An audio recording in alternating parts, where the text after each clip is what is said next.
Diagnostics. It's going down, down, baby. Up street in it So on a dumb. Honda Oh, how do Accord. you live with him now? Alright, the diagnostic machine is right here and it's right underneath.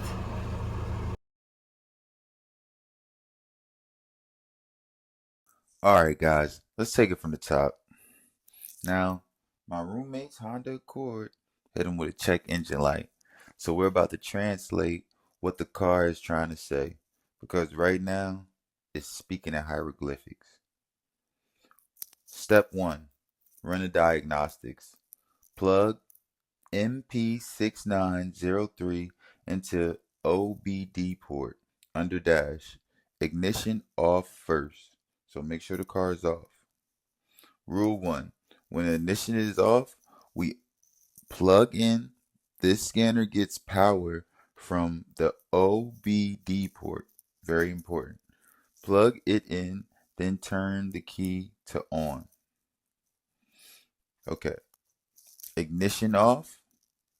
Plug into DLC OBD port, key to on, don't start yet, read codes, write them down, check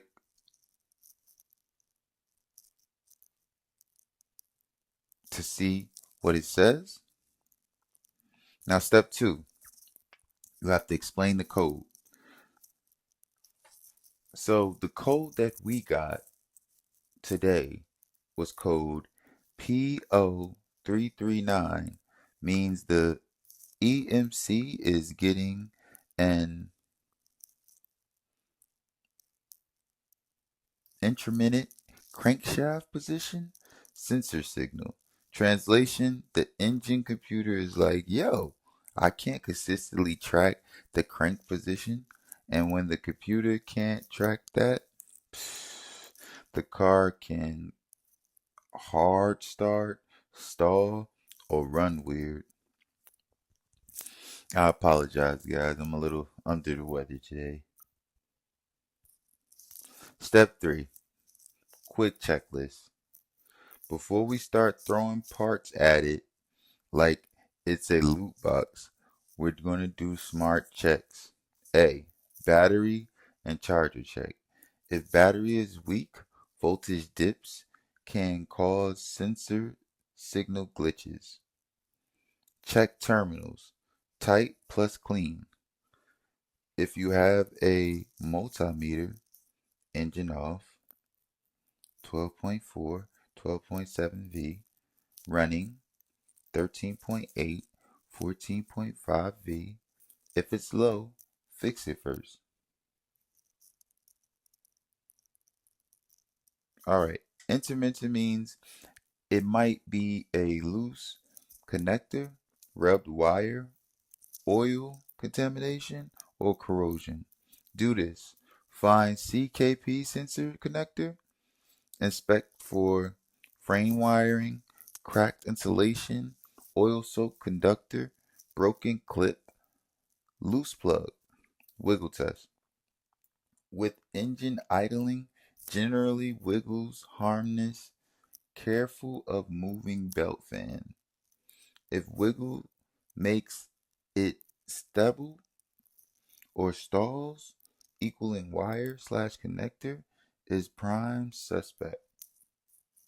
Step 4, find access to the crank sensor. On the 4-cylinder Accord, the crank sensor is typically accessed from underneath behind a small cover, so you'll usually need to raise the car safely. Honda style producers include lifting the vehicle and removing the CKP sensor cover, then disconnecting and removing the sensor. Use jack stand, wheels clocked. Don't trust the jack like it's family. Okay, so guys, be careful when doing this if you got to do it that way. Step 5, replace the sensor if needed. If the connector and wiring look good and the code keeps coming back, crank sensor replacement is usually the move. Basic replacement flows. Number 1, disconnect negative battery terminal. Number 2, unplug CKP sensor connector. Number 3, remove the sensor's bolts. Pull sensor out. Watch for oil plus the O-ring.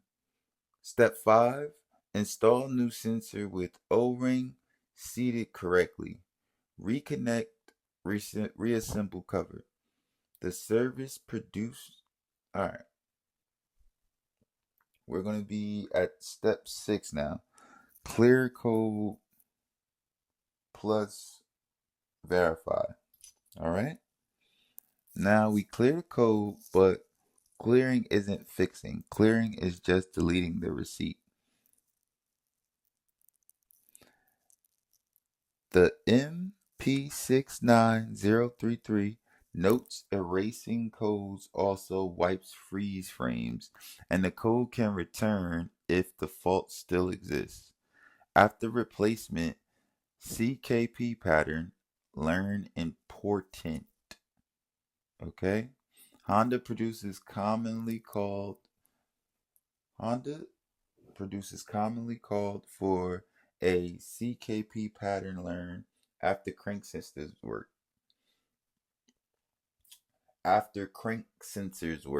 Simply way to say it on camera. After the crank sensor replacement, the computer may need to relearn crank pattern. If you skip this, the code can come back or drivability can be off. And that's all the steps you need to know. Drop a comment if you pulled P0339 too.